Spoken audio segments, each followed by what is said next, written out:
جانتے ہو اللہ تمہیں کب سنبھالتا ہے؟ وہ کون سے اعمال ہیں جن کے کرنے کے بعد اللہ تعالی تمہیں گرتے گرتے سنبھال لیتا ہے؟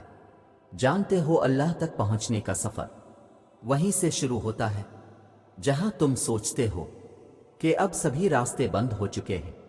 جب دنیا تمہیں تھکا کر سجدے میں گرا دیتی ہے تب وہ تمہیں سنبھال لیتا ہے اور پھر سے اسی دنیا کے روبرو لا کر کھڑا کر دیتا ہے۔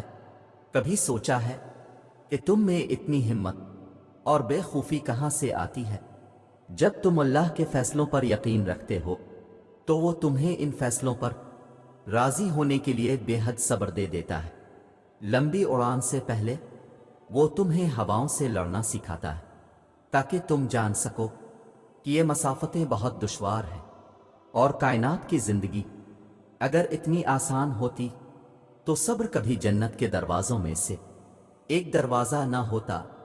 توکل رکھو، جو امیدیں اللہ سے وابستہ کر لیتے ہیں وہ پھر ان کے دلوں کو کبھی مایوس نہیں ہونے دیتا۔ وہ ہتھیلی تب تک خالی نہیں ہونے دیتا جب تک اسے بہتر چیز سے بھر نہیں دیتا۔ تم اسے تھامے رکھو، پھر وہ بھی تمہیں کبھی تھکنے نہیں دے گا۔ وہ جانتا ہے سب جو تم ظاہر کرتے ہو اور جو کچھ چھپائے ہوئے ہو، وہ اس دکھ کا بھرم کبھی نہیں توڑے گا جو تم نے اس کے سوا اور کسی کو نہیں سنایا۔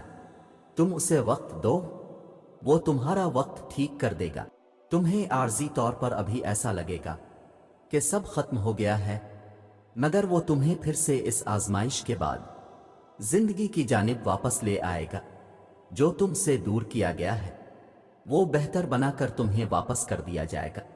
یاد رکھو اللہ تمہارے معاملات وہاں سے حل کر دے گا جہاں سے تم نے کبھی تصور بھی نہیں کیا ہوگا۔ زندگی بس امتحان ہے، ایسا امتحان جہاں خوشیاں بھی ہیں اور غم بھی، جہاں یقین بھی ہے اور خوف بھی ہے۔ تمہیں لگتا ہے کچھ بھی ٹھیک نہیں ہو رہا، مگر تم نہیں جانتے کہ جو ہو رہا ہے وہی بہتر ہے۔ تم غلطی کر سکتے ہو، مگر جو تمہیں یہاں لایا ہے وہ تمام غلطیوں سے پاک ہے۔ اگر اس نے تم سے بہت کچھ لیا ہے تو بہت کچھ ایسا بھی دیا ہے جس کے تم قابل نہیں تھے۔ وہ تمہیں ایسی مشکل گھڑی میں جہاں تمہیں سب کچھ ناممکن نظر آتا ہے لاتا ہی اس لیے ہے تاکہ تم جان سکو سب کچھ نصیب وقت نہیں ہوتا۔ کچھ چیزیں بس دعاؤں کی محتاج ہوتی ہیں، پھر فرق نہیں پڑتا کہ دنیا رکاوٹ بنے یا پھر مقدر۔ جب دعا مخلص دل سے نکلتی ہے تو دعا اس کے حق میں قبول کر لی جاتی ہے یا اس دل کو صبر دے دیا جاتا ہے۔ تمہارا یقین ہی تمہیں زندہ رکھتا ہے، اور جب ساری امیدیں اللہ سے وابستہ کر لی جائیں تو ہار جانے کا ڈر کیسا؟ جو جنگ اللہ کے ساتھ مل کر لڑی جاتی ہے اس میں شکست کبھی نہیں ہوتی۔ جس کا کوئی خیال نہیں کرتا اس کا اللہ خیال رکھتا ہے، اور اس کی آغوش سے بہترین اور محفوظ جگہ تو کوئی بھی نہیں۔ زندگی کو اپنے مطابق بنانے کی کوشش کرنے والے احمق ہوتے ہیں۔ تم اللہ کے مطابق جینا سیکھ جا، پھر وہ تمہارے مطابق زندگی کو بنا دے گا۔ جو دنیا اپنے آپ میں ہی بکھری ہوئی ہے تمہیں کیسے سمیٹے گی تو تم اس کی طرف لوٹ آؤ۔ جو ایسے سمیٹ لیتا ہے کہ پھر کوئی توڑ نہیں سکتا، بس وہی ایک تمہارا ہے تو تم بھی اس کے بن جاؤ۔ جب تمہارا بن جائے گا زندگی ابھی بھی باقی ہے، راہیں بھی نکلیں گی اور بہت سے نئے دروازے بھی کھلیں گے، منزلیں بھی ملیں گی اور معجزے بھی ہوں گے، داستانیں بھی مکمل ہوں گی اور دعائیں بھی قبول کر لی جائیں گے۔ تمہیں وہ سب ملے گا جس کے ملنے کا تم سوچ بھی نہیں سکتے۔ تمہارا اتنا طویل سفر طے کر کے یہاں تک آنا اور صبر کرنا کچھ بھی بے مقصد نہیں ہے۔ تمہیں اس کا صلہ ضرور ملے گا، اور یوں ملے گا کہ تم راضی ہو جاؤ گے۔ جانتے ہو اللہ تمہیں یہاں تک اس لیے نہیں لایا تاکہ تم مایوس ہو کر ہمت ہار جا۔ تمہیں کیا لگتا ہے کہ تم آج جہاں ہو وہاں بے وجہ ہو؟ تم خود یہاں تک نہیں پہنچے ہو، بلکہ تمہیں یہاں تک لایا گیا ہے۔ تم نے بے شمار تکلیفیں آج اس مقام تک پہنچنے کے لیے ہی برداشت کی ہیں۔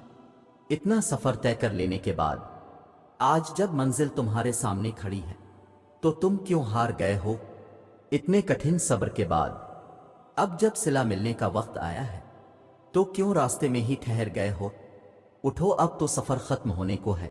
اب تم منزل کے نہیں بلکہ منزلیں تمہاری منتظر ہیں۔ اب تمہیں معجزوں کا نہیں بلکہ معجزوں کو تمہارا انتظار ہے۔ اب کن تمہاری ایک آخری دعا کا اردے باندھے ہوئے ہیں کہ یہاں تم مانگو اور وہاں تمہیں منہ سے نکلی پہلی فریاد پر نواز دیا جائے۔ اب صبر کے زمانے گزر گئے، اب صلے کا وقت ہے، اب بات سسکنے کی نہیں رہی، اب قبولیت کا وقت ہے، اب مسافتیں ختم ہونے کو ہیں، اب آنسوں کے مسکراہٹوں میں بدلنے کا وقت ہے، کسی اور کا نہیں۔ اب یہ تمہارا وقت ہے۔ ہزاروں مایوس لوگوں میں سے اگر اس نے تمہیں دعا کی توفیق دی ہے تو پھر وہ کیسے تمہاری دعا رد کر سکتا ہے؟ جس نے دعا کا حکم دیا ہے اس نے قبولیت کا وعدہ بھی کر رکھا ہے، تو پھر اس دل کو منا لو یقین پر اور اس کو اپنی رضا میں راضی کر لو۔ اگر اس نے راضی نہ ہونا ہوتا تو وہ تمہیں بھی کبھی منانے کا اشارہ نہ دیتا، اور وہ یقیناً تمہیں وہ سب دینے والا ہے جس کے لیے تم راتوں کو اٹھ اٹھ کر رویا کرتے تھے۔ بس ایک دعا ہی سب بدلنے کے لیے کافی ہوتی ہے، خاص طور پر تب جب کچھ بھی بدلنا دل کو ممکن نہیں لگتا۔ یاد رکھو، اگر راستہ وہاں سے نہیں بن سکا جہاں سے تم نے سوچ رکھا تھا تو اس کا مطلب یہ تو نہیں کہ اب تم کبھی منزل تک پہنچ ہی نہیں سکو گے۔ تم اپنی محدود سوچ میں رہ کر سوچتے ہو، مگر وہ ذات تو لامحدود ہے، اس کے معجزوں کی تو کوئی حد نہیں۔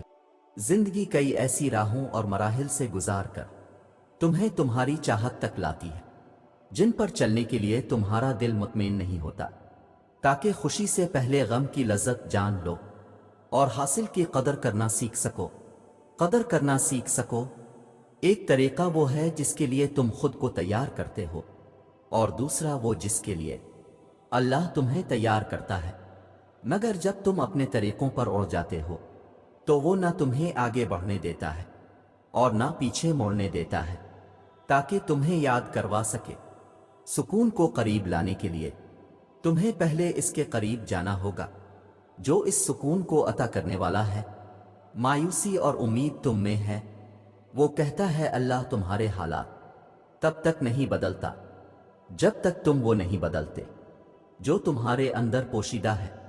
تو جب تک تم ان چیزوں پر خوش رہنا نہیں سیکھو گے جو تمہارے پاس ہیں تو اللہ تمہیں وہ کیسے دے گا جو تم مانگتے ہو؟